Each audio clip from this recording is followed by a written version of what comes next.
Okay, so what is up guys? Welcome to Adam's Apple TV. My name is Kagan, I'm your host, and today we're going to be talking about the new iPhone 13s, 13 Pro, 13 Pro Max that Apple just released, and which device is actually worth buying going into 2021-2022 season for brand new phone purchases. If you're an iPhone user, you already know that we've been waiting for Apple to actually release the 120Hz refresh rate on their screens for a while, and they finally did that today with the announcement of ProMotion. The only slight disappointment is the fact that ProMotion only exists in the Pro and Pro Max versions. The 13 Pro starts at $999 and the 13 Pro Max starts at $1099. The regular iPhone 13 and 13 mini do not have ProMotion, unfortunately, but they do have the new cinematic mode feature where you can actually take videos and focus or rack focus later after the video has been shot, which I thought was really interesting. It actually changes the game. Even my video camera that I'm using to record this video right now does not have that option because I don't shoot in RAW or anything like that. And I'm not even sure cameras that shoot in RAW can do that now. So it's a bit crazy that you can actually do that and you can adjust where you focus, the amount of bokeh you have in your videos with the new iPhone 13s and 13 Pros. At the end of the iPhone 13 presentation, Apple did point out the iPhones that we can expect that they will still be selling.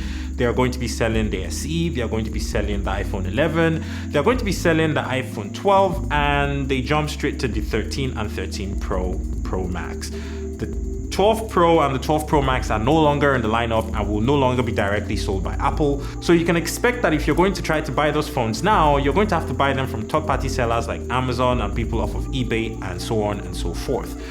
I think now we can expect the prices on the iPhone 12s to crash, or maybe not, considering the fact that the iPhone 13 and 13 mini are essentially the exact same phone with the iPhone 12 and 12 mini, minus the cinematic mode, which those do not have. They're essentially the same phone with the new A15 Bionic, better battery life, 20% smaller notch apparently, and they are pretty much starting at exactly the same price as last year. $699 for the 13 mini and $799 for the iPhone 13. So which iPhone should you actually buy this year?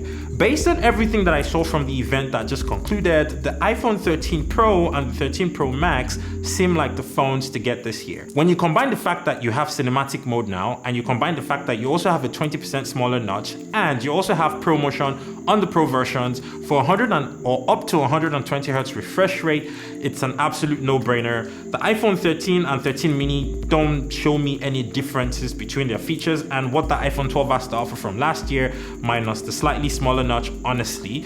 But the 13 Pro and 13 Pro Max are kind of like a different breed of animals on their own, and I feel like those are the phones, if you're trying to upgrade your phone this year, those are absolutely the phones that you need to buy right now. Personally, for me, I think what is most impressive is the fact that the price of the 13 Pro and 13 Pro Max did not change from last year's 12 Pro and 12 Pro Max, keeping the prices at $999 and $1099 for entry into the Pro models for the iPhones this year.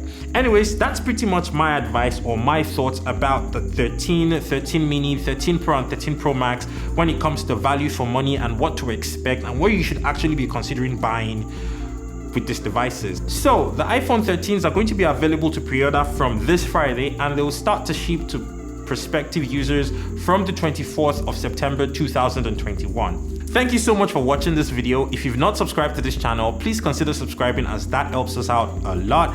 And I guess I will see you on another video on Adam's Apple TV. Peace.